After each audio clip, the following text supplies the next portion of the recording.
السلام علیکم ورحمۃ اللہ وبرکاتہ نحمدہ ونصلی علی رسولہ الکریم اما بعد فاعوذ باللہ من الشیطان الرجیم بسم اللہ الرحمن الرحیم رب اشرح لی صدری ویسر لی امری واحلل عقدۃ من لسانی یفقہوا قولی۔ آج ہم بہت انٹرسٹنگ سورہ کریں گے، سورہ الفیل، اور یہ وہ صورت ہے جو کہ گھر میں سٹوری فارم میں بچوں کو سنائی جاتی ہیں۔ بچے بار بار اس کے بارے میں پڑھتے ہیں اور بچپن سے بہت فیسینیٹ ہوتے ہیں، اور مجھے لگتا ہے کہ اگر ہم اس پوری سٹوری پہ، اس واقعے پہ توجہ دیں تو یہ ہمارے لیے بھی بہت فیسینیٹنگ ہے۔ تو آج چل کے دیکھتے ہیں کہ اس واقعے میں اللہ سبحانہ و تعالیٰ نے ہمیں کیا پیغامات دیے ہیں۔ الم تر کیف فعل ربک باصحاب الفیل الم یجعل کیدہم فی تضلیل وارسل علیہم طیر ابابیل۔ الم تر کیف فعل ربک باصحاب الفیل، کیا نہیں آپ نے دیکھا کس طرح کیا آپ کے رب نے ہاتھی والوں کے ساتھ؟ کس کو مخاطب کیا جا رہا ہے؟ رسول اللہ صلی اللہ علیہ وآلہ وسلم کو۔ الم ترا، کیا آپ نے نہیں دیکھا؟ لیکن یہاں پر جو یہ بات کی جا رہی ہے، الم ترا، دیکھنا، یہ کون سا دیکھنا ہے؟ یہ وہ دیکھنا ہے کہ آپ آنکھ سے دیکھیں یا دل سے دیکھیں، دماغ سے دیکھیں، یا ایک ایسے لیول پہ پہنچ جائیں کہ آپ کی چھٹی حس بیدار ہو جائے اور آپ اسے دیکھنا شروع کریں۔ اس کو ہم کہتے ہیں استفہام تقریری، یعنی کہ بتانے کا انداز یہ، سوالیہ انداز یہ ہے جس میں انسان کو ایک قسم کا جھنجھوڑا جائے کہ اس میں بہت کچھ سیکھنے کے لیے ہے، ذرا غور سے دیکھو۔ اور جیسے میں نے آپ سے شروع میں کہا کہ جب ہم سورہ فیل پہ آتے ہیں تو بہت سے لوگ کہتے ہیں او آئی نو دا اسٹوری، یہ تو مجھے پتہ ہے، آج کون سی کوئی ایسی نئی بات ہونی ہے۔ لیکن اللہ سبحانہ و تعالیٰ وہیں پر ہماری سوچ کو چیک اینڈ بیلنس میں لے آتے ہیں کہ الم تر کیف، کیا تم نے دیکھا؟ تو انسان کو بتایا جاتا ہے نہیں، there is something very important to learn from this, اس سے بھی بہت کچھ سیکھنے کی ضرورت ہے۔ اور تھوڑا سا ہم ذرا پچھلی صورتوں کا کنیکشن دوبارہ دیکھ لیتے ہیں۔ سورہ تکاثر میں ہم نے ایسا لالچ دیکھا پیسے کا جو انسان کو تباہ کر دیتا ہے، تفاخر میں ڈال دیتا ہے۔ سورہ عصر میں ہم نے اس ٹائم کی، اس وقت کی ویلیو کے بارے میں پڑھا کہ انسان اپنے آپ کو ہر معاملے میں اللہ کی نعمتوں کے ساتھ پروڈکٹیو کیسے بنائے۔ سورہ ہمزہ میں ہم نے یہ دیکھا کہ آخرت کا عذاب کس قدر شدید ہے ایک ایسے بیہیویئر کی وجہ سے جس میں انسان ہیبیچول ہو جاتا ہے۔ اور سورہ فیل جب ہم پڑھ رہے ہیں تو اس میں ہم دیکھیں گے کہ جب انسان اللہ کے احکامات کو توڑنا شروع کرتا ہے تو اللہ تعالیٰ اس کو دنیا میں بھی پکڑتا ہے۔ یعنی کوئی انسان اپنے آپ کو اتنی بے باکی سے آگے نہ لے کے جائے، ایسا بولڈ نہ بنے، ایسا ڈیرنگ نہ بنے کہ ہاں کیا ہونے والا ہے، وہ اپنے آپ کو اس ایٹیٹیوڈ سے کسی لیول پہ سیو کرے۔ جو پہلی آیت ہے الم تر کیفا، اس میں ایلیمنٹ آف سرپرائز بھی ہے کہ مطلب تم نے نہیں دیکھا، did you not pay any attention to it. انسان اور موت کے بعد ہم دیکھتے ہیں کہ اگر حرمت کی بات کی جائے تو اللہ سبحانہ تعالیٰ کے نزدیک سب سے بڑی حرمت کس کی ہے؟ اللہ کے گھر کی، بیت اللہ کی، کعبہ شریف کی۔ اور اصحاب فیل کا واقعہ جو ہے وہ ایک باعث عبرت واقعہ ہے، وہ ایسا واقعہ ہے کہ جو لوگ پیسے کی محبت میں بہت زیادہ الجھے ہوتے ہیں شاید ان کو یہ بات ابھی سمجھ نہیں آتی، لیکن اللہ تعالیٰ اس واقعے کے ذریعے ہمیں بتاتے ہیں کہ اللہ کی طاقت سے، اللہ کی پکڑ سے ہم سب کو ڈرنے کی ضرورت ہے۔ اس لیے کہ جب اللہ کی پکڑ آتی ہے تو ایسے راستے سے آتی ہے کہ انسان نے کبھی امیجن بھی نہیں کیا ہوتا، اور وہ مال جس کے لیے انسان کیا کچھ اپنے فیصلے کرتا رہتا ہے وہ سارے کا سارا جو ہے یہیں پر ہو کر رہ جاتا ہے۔ الم تر کیفا سے ہمیں جگایا جا رہا ہے اور ہمیں کہا جا رہا ہے کہ be a deep thinker, be a deep thinker, ایسے طریقے سے سوچنا شروع کرو کہ تمہیں چیزوں کی حقیقت سمجھ آئے، دنیا کی حقیقت سمجھ آئے، آخرت کی حقیقت سمجھ آئے۔ یعنی مجھے بار بار میرے لیے یہ بڑا فرسٹریٹنگ پوائنٹ بھی اکثر ہو جاتا ہے کہ جب بھی دنیا میں کچھ ہوتا ہے، کیونکہ یہاں پر اب ہم دنیا کی بات کریں نا، دنیا کا کوئی ایونٹ، ایسا بڑا ایونٹ جو لوگوں کی آنکھوں کے سامنے ہو رہا ہو، جس میں لوگوں کی پکڑ آ رہی ہو، جس میں اموات ہو رہی ہوں، جس میں لوگ پریشان ہوں، جس میں لوگ ہیلپ لیس فیل کر رہے ہوں کہ ڈسپائٹ دا فیکٹ ہمارے پاس اتنا کچھ ہے لیکن اب ہم کچھ نہیں کر پا رہے، ایسے موقع پر بھی اپنے آپ کو اللہ کے قریب لانے کے بجائے ہم ایک اپنے دل میں اور اپنے دماغ میں ایک دیوار کھڑی کر لیتے ہیں، اور وہ دیوار جو ہے وہ ہمیں یہ کنیکشن نہیں بلڈ کرنے دیتی کہ ہم دل میں اللہ کی محبت محسوس تو کریں. ہم یہ تو سوچیں کہ I am so power less in such scenario, بلکہ ہم کیا کرتے ہیں، ایسی ایسی بحثیں کرنا شروع کر دیتے ہیں کہ اچھا یہ بتا کے ہمیں یہ پروف کرنے کی کوشش کی جا رہی ہے کہ یہ بھی اللہ کی طرف سے ہوا ہے، اور ہم دوبارہ سائنٹیفک ریسرچز کی طرف جانا شروع کرتے ہیں کہ میرا لاجیکل مائنڈ یہ بتا رہا ہے کہ یہ اس وجہ سے ہوا، اور دل کو ہم نے مضبوطی سے بند کیا ہوا ہوتا ہے. تھوڑا سا اگر ہم اس کا پس منظر دیکھ لیں کہ یہ واقعہ جو تھا یہ ہوا کیسے تھا، اس میں ہم یہ دیکھتے ہیں کہ رسول اللہ صلی اللہ علیہ وسلم کی پیدائش سے 45 to 50 ایئرز پہلے کا واقعہ، اور اس میں ایسے تھا کہ جو یمن کا ایک بادشاہ تھا، اور اس نے وہاں پر اپنی پوری آرمی کو اور اپنے سارے کام کو بہت ایکسپینڈ کرا تھا، اور اس نے ابرہہ جو تھا، ایک اس کا سپہ سالار تھا، بہت بہادر انسان تھا، اس کو بہت سے ٹاسک دیے ہوئے تھے کیونکہ یہ عیسائی لیڈرشپ میں تھا. اس نے کیا کیا کہ وہاں پر ایک گرجا بنایا، اور ایک چرچ بنانے کے بعد اس کا ٹارگٹ یہ تھا کہ بہت سے لوگ وہاں پر آئیں اور وہاں پر آ کر جو ہے وہ اللہ کی عبادت کریں. لیکن اس نے یہ دیکھا، کیونکہ وہ بہت اس نے شاندار بنایا تھا اور اس کا بہت گرینڈیور تھا، اور جسے کہتے ہیں لوگ دنیا میں جاتے ہیں نا کئی دفعہ، کوئی چرچ ہو یا کوئی بلڈنگ ہو اس کو دیکھنے کے لیے اسپیشلی جاتے ہیں، تو وہ اس قسم کا ایک اس نے اسٹرکچر جو تھا وہ بلڈ کیا تھا. لیکن اس نے یہ دیکھا کہ جب وہ کمپیریزن میں دیکھتا تھا اور لوگ اس کو آ کے بتاتے تھے، تو لوگوں کا رجحان جو تھا بیت اللہ شریف یعنی کہ کعبہ شریف کی طرف جانے کا تھا، اور وہ اس گرجے کو کوئی اتنی ویلیو نہیں دیتے تھے. اس بات کا اس کو بہت تکلیف تھی اور اس کو سمجھ نہیں آتی تھی کہ اس مسئلے کو وہ کیسے حل کرے. تو ایک چھوٹا سا واقعہ ہوا جس میں چند عرب نوجوان تھے جو کہ کہیں گزر رہے تھے، اور وہاں سے جب ان کا گزر ہوا اس گرجے میں گئے، اور ان کو جب پتہ چلا کہ یہ گرجا بنایا اس نیت سے گیا ہے، تو وہاں پر انہوں نے کچھ ایسی ایکٹیویٹی کی جو کہ ناپسندیدہ تھی، اور جب وہ ایکٹیویٹی وہاں پر ہوئی تو اس کی وجہ سے ابرہہ کو ایک موقع مل گیا نا، جیسے ہوتا ہے نا کہ چھوٹی سی ایکٹیویٹی ہو جائے آپ کہتے ہیں کہ ہاں بس اب یہیں فیصلہ ہوگا کہ یو آر ود اس اور یو آر اگینسٹ اس، اور آپ کو ابھی سے اپنی لائلٹیز کو پک کرنا پڑے گا، اور آپ جیسے اس موقع کی تلاش میں ہوتے ہیں کہ اب آپ بس پکڑیں کسی طرح سے ان کو. تو ایسا ہی ہوا کیونکہ وہ پہلے سے ایک پلاننگ میں تھا، اور وہ چاہتا تھا کہ کسی طرح سے یہ عرب پیننسولا میں جو بیت اللہ شریف کی ایک امپورٹنس ہے، ایک ویلیو ہے، ایک ویٹیج ہے، اس کو کسی طرح سے میں کم کروں. اس نے اسی چھوٹی سی بات کو ایک بہت بڑا ایشو بنایا، اور اس کو بڑا ایشو بنانے کے بعد اس نے کیا کیا، تقریباً 70,000 کا لشکر لیا، اور جس میں کہا جاتا ہے کہ تقریباً 12 کے قریب ہاتھی بھی تھے، اور بہت ایک میسو قسم کا یہ جو لشکر لے کر اس نے کعبہ کی طرف جانا شروع کیا، اور وہاں پہ یہ چاہ رہا تھا کہ وہ اللہ کے گھر کو بالکل ختم کر دے.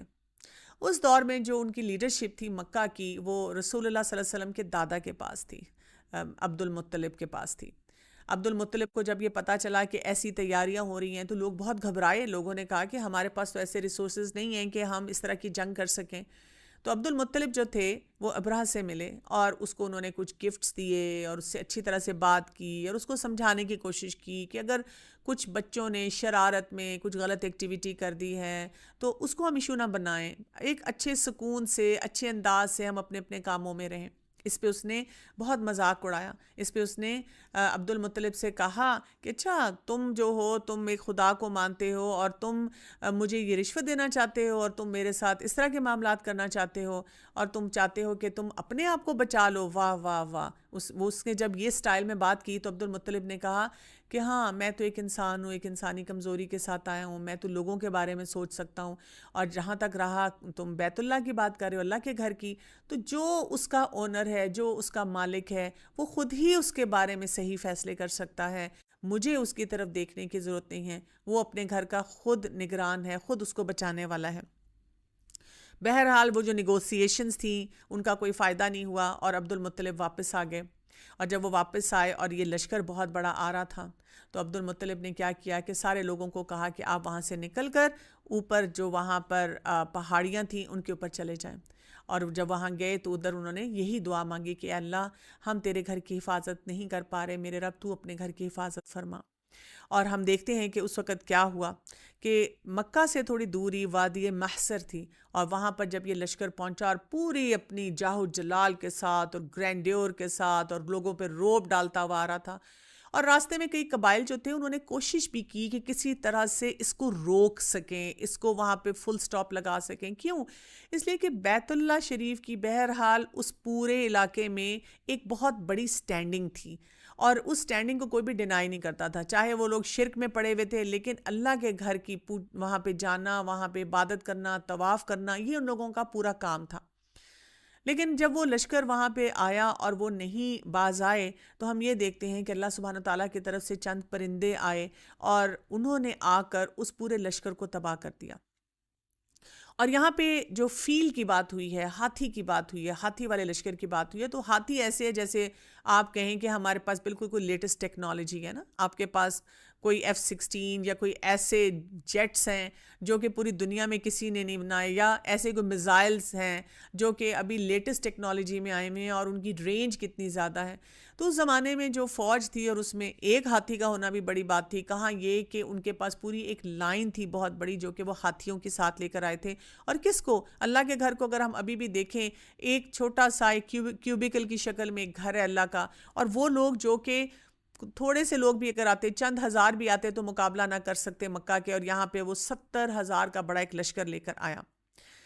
اب یہاں پہ ایک مائنڈ سیٹ ہے نا جو ہمیں پتہ چلتا ہے کہ اس نے کیا سوچا تھا کہ یہ جو پیسہ ہے، یہ جو پاور ہے، یہ کانٹیکٹس ہیں، یہ مجھے بچا سکتے ہیں. اور اس نشے میں جس انسان کے اندر یہ نشہ ہوتا ہے، یہ وہاں پر اس قسم کے فیصلے کرتا ہے.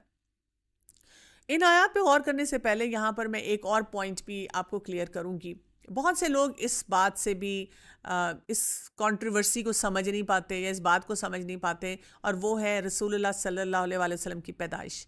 اگر آپ اوتھینٹک سیرت کی کتابوں میں پڑھیں تو آپ کو یہ پتہ چلتا ہے کہ رسول اللہ صلی اللہ علیہ وسلم کی جو وفات ہے اس کا جو دن ہے اور مہینہ ہے وہ تو ہمیں پتہ چل رہا ہے. لیکن جہاں تک پیدائش کی بات ہے، اس کے درمیان ہسٹورینز جو ہیں وہ تھوڑا سا اختلاف کرتے ہیں. کیوں کرتے ہیں؟ اس لیے کہ آپ ایک چیز کو سمجھیں.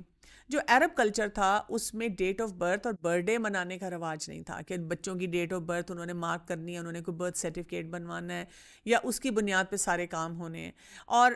برتھ ڈے منانے کا کوئی ایسا رواج نہیں تھا. لیکن آبویسلی رسول اللہ صلی اللہ علیہ وسلم جب پیدا ہوئے اور پیدائش کے بعد جب آپ کو نبوت ملی تو اب آپ کا سٹیٹس بہت بڑا تھا، اور اس وجہ سے جو آپ کی جو یہاں سے دنیا سے جانے کا وقت تھا اور وہ جو دن تھا اور وہ جو ڈیٹ تھی اس کو صحیح طرح سے آئیڈینٹیفائی کر کے نوٹ کیا ہوا تھا، اور اسی لیے وہ ہمارے پاس موجود ہے.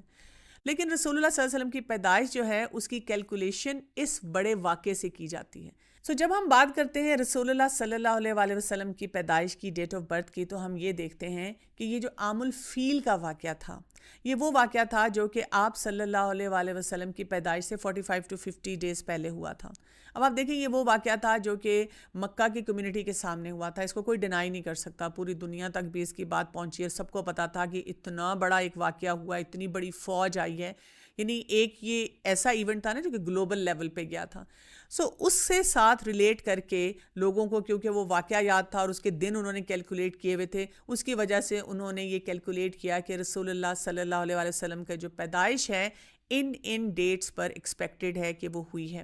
اسی وجہ سے ہم دیکھتے ہیں کہ آپ صلی اللہ علیہ وسلم کی پیدائش کا دن جو ہے وہ 100% ہمیں نہیں پتہ، اور اس میں کسی کو اوفینڈ ہونے کی بھی ضرورت نہیں ہے. اللہ سبحانہ تعالیٰ نے کسی وجہ سے اس کو ہمارے سامنے 100% نہیں لایا، لیکن ہمیں ساتھ ساتھ یہ بھی بتا دیا گیا کہ اس واقعے کے ساتھ یہ لنکڈ ہے تاکہ ہمیں پتہ رہے کہ آپ صلی اللہ علیہ وسلم کی پیدائش کب ہوئی تھی. اب ہم دیکھتے ہیں کہ جب ہمیں یہ بات بتا دی گئی الم تر کیف فعل ربک باصحاب الفیل، کیا نہیں آپ نے دیکھا کس طرح کیا آپ کے رب نے ہاتھی والوں کے ساتھ.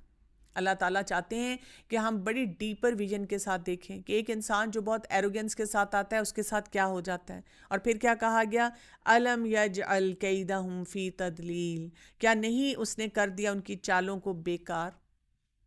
اس سے کیا پتہ چلتا ہے؟ اس سے یہ پتہ چلتا ہے کہ بہت سے لوگ جو ہیں بڑی بڑی پلاننگز کر کے آتے ہیں. قید کہتے ہیں نا کوئی خفیہ قسم کی تدبیر کرنا. رومن امپائر کو اگر ہم اوور آل دیکھیں کہ وہ بہت عرصے سے یہ کوشش کر رہی تھی کہ کسی طرح سے پوری تجارت اپنے کنٹرول میں لے لیں. یعنی ایک ہوتا ہے جو آپ کے سامنے ایونٹ ہو رہا ہوتا ہے یا آپ کے سامنے ایک کیس اسٹڈی پریزنٹ کی جاتی ہے جس کو بیس بنا کر کوئی بھی ورلڈ میں ایکٹیویٹی کی جاتی ہے, کسی پہ سینکشن لگائی جاتی ہے, کسی کے اوپر اٹیک کیا جاتا ہے, کسی کو اکاؤنٹیبل ٹھہرایا جاتا ہے. لیکن ایک وہ ہوتا ہے جو کہ بیک اینڈ پہ پوری گیم چل رہی ہوتی ہے, جس کو آج کے دور میں ہم کہتے ہیں کانسپریسی تھیوریز جو ہوتی ہیں. اور ہم یہ دیکھتے ہیں کہ جب انسان کے اپنے ذاتی اغراض آ جاتے ہیں نا, بزنس کے آ جاتے ہیں, پیسے کے آ جاتے ہیں, بینیفٹس کے آ جاتے ہیں, تو ایسی چالوں کو پلان کرنا جو ہے وہ بڑا آسان ہوتا ہے. اب کعبہ جو تھا, کیونکہ اس کی بہت مرکزی حیثیت تھی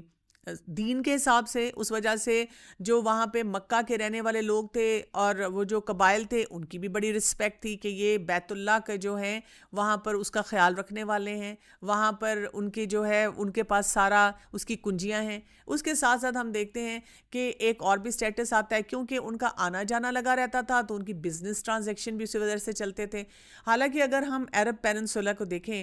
تو ایز سچ ہسٹری میں یہ دیکھا جاتا ہے کہ وہاں پہ دو سپر پاورز تھیں,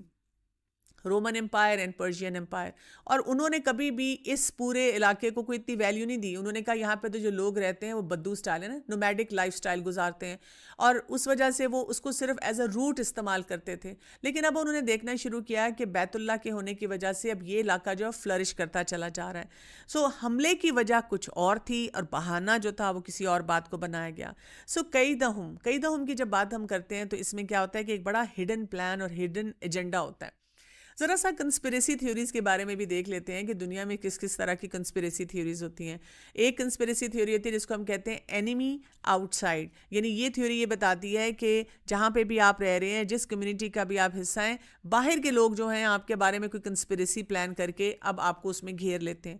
پھر ہمارے پاس اینیمی ودن بھی ہوتا ہے, جس میں وہ جو کانسپریسی کرنے والے لوگ ہوتے ہیں وہ ہمارے اندر موجود ہوتے ہیں, یا تو وہ امپلانٹ کیے جاتے ہیں یا یہ ہوتا ہے کہ وہ ہماری طرح ہی رہ رہے ہوتے ہیں اور پھر وہ غلط کام کرتے ہیں. جیسے ہم دیکھتے ہیں منافقین بھی اس سوسائٹی میں ایسا ہی رول پلے کرتے تھے کہ لوگوں کے درمیان رہ کے کہتے تھے ہم مسلمان ہیں, اور اس کے بعد وہ پھر غلط قسم کی ساری پلاننگ کر کے ہمیشہ مسلمانوں کے لیے پرابلمز کریٹ کرتے تھے. پھر ایک ہوتا ہے اینیمی ابو,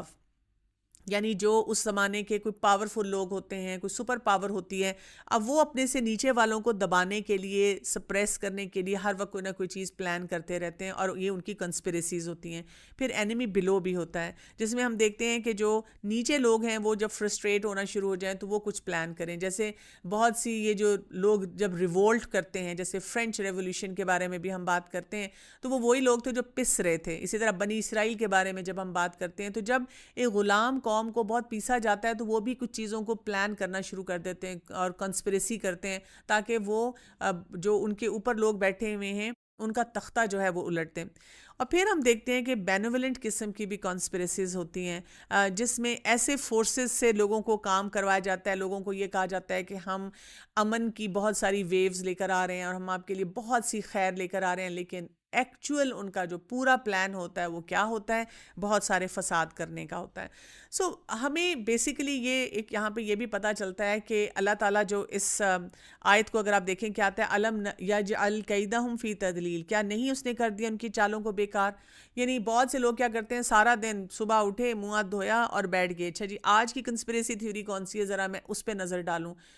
ہمیں اللہ تعالیٰ نے اس قسم کی بیکار چیزوں میں بہت زیادہ اوور انڈلج ہونے سے بچایا ہے. دیکھیں اگر مجھے کسی کی کنسپریسی تھیوری پتہ چل بھی گئی تو سو واٹ, صرف میرے دل میں جلن کوڑن آئے گی, مجھے اریٹیشن ہوگی, مجھے لگے گا میں کسی طرح سے اس کو ہینڈل کروں, کیا کروں, اور آئی فیل ہیلپ لیس, اور میری انسیکیورٹیز بڑھتی جائیں گی. لیکن اگر میں اسی کنسپریسی تھیوری کے بارے میں اگر کوئی کر بھی رہا ہے تو میں اپنے آپ کی پروٹیکشن لوں, صبح شام کی دعائیں, حفاظت کی دعائیں, اسی طرح سے اپنے تقوی اور ایمان پہ کام کروں, کیونکہ اللہ سبحانہ و تعالیٰ نے اس واقعے کے ذریعے ہمیں بتا دیا جو مرضی کنسپریسی کرے میرے خلاف, آپ کے خلاف, جب اللہ تعالیٰ کا فیصلہ آ جائے گا تو کوئی ہمیں کچھ نقصان نہیں دے سکے گا. اور اسی لیے اللہ تعالیٰ نے کیسے اس کنسپریسی سے بچایا, وَأَرْسَلَ عَلَيْهِمْ طَيْرًا أَبَابِيلَ, اور اس نے بھیجے ان پر پرندے جھنڈ کے جھنڈ. ابابیل اکثر لوگ سمجھتے ہیں کہ شاید ایکچوئل ابابیل تھی, لیکن عربک میں اگر ہم دیکھیں تو کسی بھی برڈ جو ہوتا ہے اس کو کہا جاتا ہے, جو ہے یہ ابابیل کا لفظ اس کے لیے استعمال کیا جاتا ہے. اب آپ تھوڑی دیر کے لیے سوچیں کہ کیا فوج ہے، 70,000، 12 اس کے اندر ہاتھی، اور اس صورت کا نام بھی اسی لیے ہم دیکھتے ہیں فیل ہے کہ اللہ تعالیٰ بتا رہے ہیں کہ اتنا گرینڈیور تھا، اتنا گرینڈیور تھا، ایک ہاتھی کو اگر آپ دیکھ لیں کہ وہ کیا کچھ کر سکتا ہے. اور اس سارے سینیریو میں ہمیں کیا بتایا جا رہا ہے، ایک چھوٹی سی آبجیکٹ جو تھی اللہ تعالیٰ کی طرف سے آئی اور اس نے آ کر کیسے اٹیک کیا. کہا جاتا ہے کہ اس کی چونچ میں ایک جو تھا پتھر تھا، اور اس کے جو یہ ہے کلاز ہیں اس کے اندر اس نے جو ہے پکڑے ہوئے تھے 2 پتھر، اور اس کے ذریعے اس نے جو ہے وہ پتھر جو تھے وہ پورے پھینکے.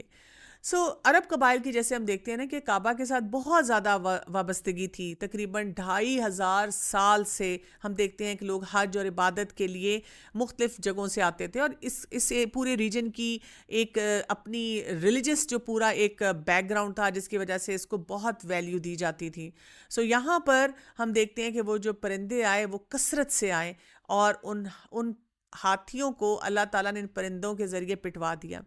اللہ سبحانہ وتعالیٰ جب کسی کی پکڑ کرنا چاہتا ہے تو ہم یہ دیکھتے ہیں کہ چھوٹی سی چھوٹی چیز بھی جو ہے وہ اس پکڑ کی طرف چلی جاتی ہے. اور اسی لیے آگے کہا گیا، آیت نمبر 3 کو دیکھیں، وَأَرْسَلَ عَلَيْهِمْ طَيْرًا أَبَابِيلَ، اور آیت نمبر 4 تَرْمِيهِمْ بِحِجَارَةٍ مِّن سِجِّيلٍ، جو پھینکتے تھے ان پر پتھر کنکر کی قسم کے.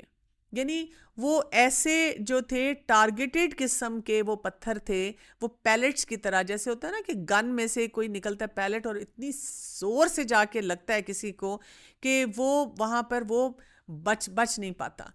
یہاں پر وہ ان پتھروں کے ذریعے جو ہے ایسی ایئر سٹرائک ہوئی تھی کہ جس سے وہ اپنے آپ کو بچا نہیں سکے. اور اللہ سبحانہ وتعالیٰ پھر فرماتے ہیں آیت نمبر 5 میں، فَجَعَلَهُمْ كَعَصْفٍ مَأْكُولٍ، تو اس نے کر دیا انہیں بھوسے کی طرح کھائے ہوئے. یعنی آپ امیجن کریں کہ تھوڑی دیر میں وہ پورا سین جو تھا وہ وہاں پہ بدل گیا، اور وہاں پہ وہ جو اللہ کے گھر کو جس طرح سے اٹیک کرنے کے لیے آ رہے تھے، ایسی میسیو قسم کی ڈسٹرکشن ہوئی کہ وہ بالکل سب کچھ ختم ہو کے رہ گیا. ہم دیکھتے ہیں کہ جو اہل مکہ تھے اس وقت، جیسے ہم دیکھ رہے ہیں کہ بہت خوف زدہ ہو گئے تھے اور وہ پہاڑوں کی طرف چلے گئے تھے، لیکن اللہ سبحانہ وتعالیٰ نے ان کو جو ہے وہاں پر بالکل ڈسٹروائے کر دیا. اپنی آنکھوں کے سامنے کوئی ڈسٹرکشن انسان دیکھتا ہے تو انسان کو واقعی سمجھ آتی ہے کہ یہاں پر کتنی ایک اہم چیز ہے جس کو ہمیں دیکھنے کی اور سمجھنے کی ضرورت ہے. یہاں پر ہمیں یہ پتہ چلتا ہے کہ اللہ سبحانہ وتعالیٰ کے نزدیک اپنے گھر کی بہت ویلیو ہے، اور اللہ سبحانہ تعالیٰ کے نزدیک وہ لوگ جو اس گھر کے متولی ہیں، اس کو سنبھالنے والے ہیں، اس کی کیئر کرنے والے ہیں، ان کی بھی بہت ویلیو ہے. اور قریش کو اگر ہم دیکھیں خاص طور پہ، تو یہاں اللہ سبحانہ تعالیٰ نے ہمیں یہ بھی دکھا دیا کہ وہ جو علاقہ ہے وہاں پہ دیکھیں کتنے پروفٹس آئے ہیں، اور پروفٹس آنے کی وجہ سے وہاں پہ جو اتنی رچ ہیریٹیج ہے اس کو اللہ سبحانہ تعالیٰ نے محفوظ کیا. پھر یہ کہ خلافت کا سلسلہ جو ہے وہ وہاں سے شروع ہوا. پھر ہم یہ بھی دیکھتے ہیں کہ جو کعبہ کی کنجیاں تھیں وہ بھی ان کے پاس تھیں. ہم یہ بھی دیکھتے ہیں کہ ان کو کہا جاتا تھا قریش کو سقایا، کہ وہ پانی پلانے والے لوگ تھے. اور اس میں یہ کہ بہت زیادہ وہ دین کا جو کام ہو رہا تھا وہاں پر، ان سب کو اللہ تعالیٰ نے وہاں پہ محفوظ رکھا. پھر ہمیں یہ بھی پتہ چلتا ہے کہ یہ وہ علاقہ ہے، جب ہم کعبہ کی حرمت کی بات کرتے ہیں کہ یہاں پر کسی چیز کو کاٹنا، کسی چیز کو شکار کرنا، کسی کو نقصان دینا، اللہ تعالیٰ نے قیامت تک کے لیے اس علاقے کی حرمت رکھی ہے. اور وہاں پر جو ہے کوئی گھاس بھی نہیں کاٹ سکتا. ایون انسانوں کی حرمت کا جو ہے لحاظ کیا گیا ہے، اور کہاں یہ کہ کچھ لوگ وہاں پر آ کے جو اللہ کی حدود ہیں ان کو توڑنے کی کوشش کریں. اللہ سبحانہ تعالیٰ اپنے اس پورے سسٹم کو بچانا جانتا ہے، اور اللہ تعالیٰ بچا کے بھی رکھتا ہے. یہاں پہ ہمیں ایک اور بات بھی سمجھ آنی چاہیے جب ہم اس پورے واقعے کو پڑھتے ہیں، کہ اگر ہم کسی بھی ایول انٹینشن کے ساتھ جا کر کوئی معاملہ کریں گے، یعنی ہم سامنے تو جسے کہتے ہیں سٹیج پہ ایک اور طرح کی پرفارمنس دے رہے ہیں اور ایک اور چیز کو ریزن بنا رہے ہیں، لیکن بیک اینڈ پہ ہمارے اپنے کوئی انویسٹڈ انٹرسٹ چل رہے ہیں. یہ ہمارا انڈیویجولز کے ساتھ بھی ہوتا ہے. ہمیں کوئی ایک انسان برا لگتا ہے اور ہم اس کو کسی صورت میں معاف کرنے کے لیے تیار نہیں، اور ہم جان کر اس کو مختلف معاملات میں اکاؤنٹ اکاؤنٹیبل ٹھہرانا شروع کر دیتے ہیں، لیکن بیک اینڈ پہ نا پیچھے سے ہمارے کوئی اور انویسٹڈ انٹرسٹ ہوتے ہیں جس کی وجہ سے ہم ایسے فیصلے کر رہے ہوتے ہیں. یہ نیشنل لیول پہ بھی ہوتا ہے، یہ کمپنیز میں بھی ہوتا ہے، یہ انٹرنیشنل لیول پہ بھی ہوتا ہے. سو اللہ سبحانہ و تعالیٰ چاہتے ہیں کہ ہم اپنے اس مائنڈ سیٹ کو بھی فکس کریں، اس لیے کہ اگر ہم صرف پیسے کے لیے، کسی وقتی گین کے لیے، جاہ و جلال کے لیے، اپنی پاور کے ڈسپلے کے لیے، اپنے پولیٹیکل گین کے لیے کوئی بھی کام کریں گے جس سے لوگوں کو نقصان ہوگا، تو اللہ سبحانہ و تعالیٰ جو ہے ہم سے زیادہ پاورفل ہے. اور اللہ تعالیٰ کی طرف سے جب دنیا میں ڈسٹرکشن آتی ہے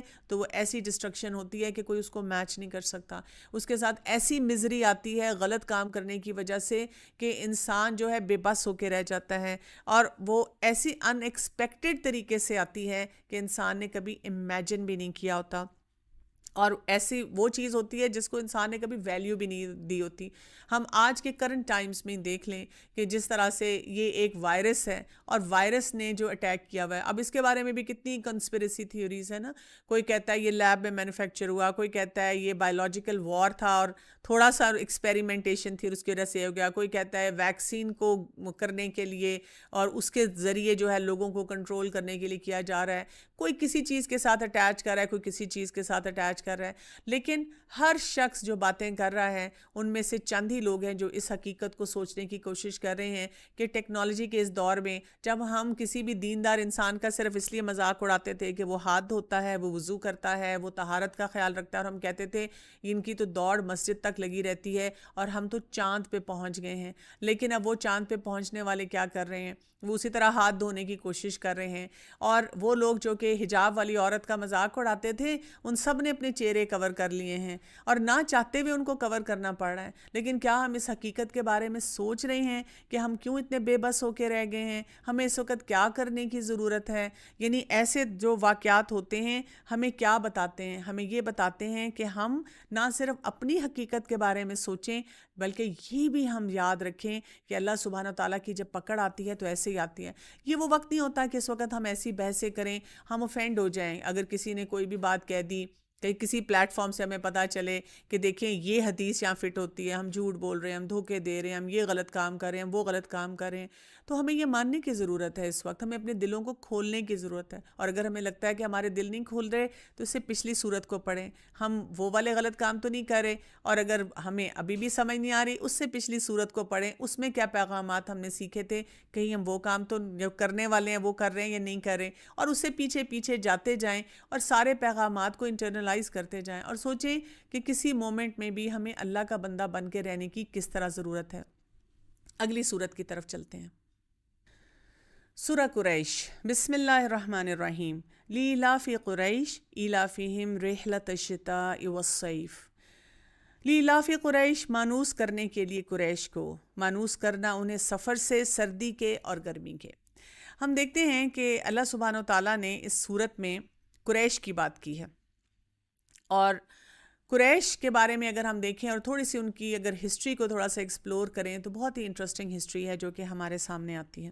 اس میں ہم یہ دیکھتے ہیں کہ اولاد اسماعیل سے جو ایک ان کے بیٹے تھے قیدار، اور وہاں کی نسل سے نکل کر کچھ قبائل کا مجموعہ تھا جو کہ نضر بن کنانہ سے تھے، اور یہ جو تھے قبیلہ تھا یہ کعبہ کے متولی تھے.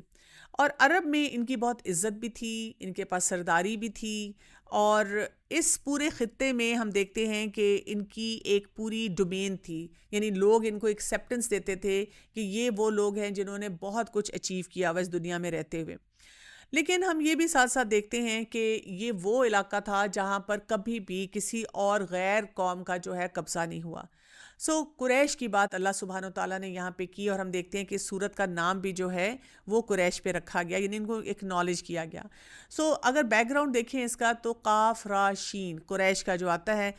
اس کو کہتے ہیں کہ کوئی بہت بڑا وہ جو میرین اینیمل ہوتا ہے نا، پانی والا کوئی اینیمل ہوتا ہے، اس کے لیے یہ لفظ استعمال کیا جاتا ہے. تو اس کا مطلب یہ ہے کہ یہ ایک بہت اسٹرانگ اور انفلوئنشل ٹرائب ہے، اس کے لیے یہ لفظ استعمال ہوا ہے. اس کے علاوہ ان کا جو بیک گراؤنڈ ہے اس سے بھی ان کو یہ نام دیا جاتا ہے کہ یہ لوگ اپنے بزنس میں جو ہیں جو ان کو فائدہ حاصل ہوتا تھا اس پہ بہت کامیابی سے آگے کی طرف چل رہے تھے. اللہ سبحانہ و تعالیٰ یہاں پر جب قریش کی بات کر رہے ہیں تو ان کو بہت زیادہ اکنالج کر رہے ہیں. ایک حدیث میں رسول اللہ صلی اللہ علیہ وسلم جب اپنی پروجنی کی بات کرتے ہیں تو وہ کہتے ہیں اللہ chose Kinana from my progeny of Ismail, پھر وہاں سے چنا قریش کو، اور پھر اس کے بعد جو ہے بنی ہاشم کو فرام قریش، اور پھر اس کے بعد چوز می فرام بنی ہاشم۔ سو ہم دیکھتے ہیں کہ یہ جو نسل در نسل ایک خیر تھی، اور اللہ سبحانہ تعالیٰ کی پلاننگ کے مطابق کس طرح سے رسول اللہ صلی اللہ علیہ وسلم جو تھے وہ وہاں پر آئے۔ پھر ہم یہ بھی دیکھتے ہیں کہ رسول اللہ صلی اللہ علیہ وسلم نے بھی کئی مواقع پہ قریش کے ساتھ کیسے بات کی، جیسے بہت ایک مشہور وہ واقعہ آتا ہے کہ آپ صلی اللہ علیہ وسلم جو تھے ایک جو تھا پہاڑی کی چوٹی کے اوپر کھڑے ہوئے تھے، اور وہ آوازیں دے دے کے بلا رہے تھے کہ بنی کعب، اور ان کو کہہ رہے تھے کہ تم اپنے آپ کو آگ سے بچاؤ۔ پھر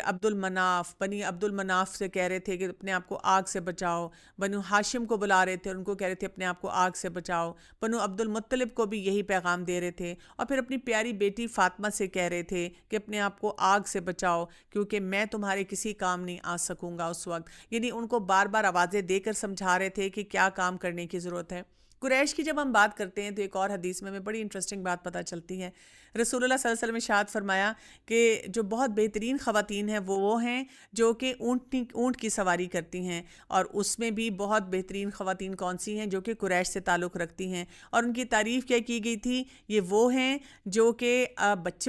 بچے پیدا کرنے والی ہیں اور اپنے شوہر کی سارے مال کی حفاظت کرنے والی ہیں۔ سو قریش کی خواتین کی بھی جو کوالٹیز ہیں ان سے ہمیں بہت کچھ پتہ چلتا ہے۔ تو یہاں پہ کہا جا رہا ہے لی ایلاف قریش، یہاں پہ بات کی جا رہی ہے قریش کی، اور کہا جا رہا ہے مانوس کرنے کے لیے قریش کو، یعنی قریش کے لیے کیا ہے؟ لی ایلاف کہتے ہیں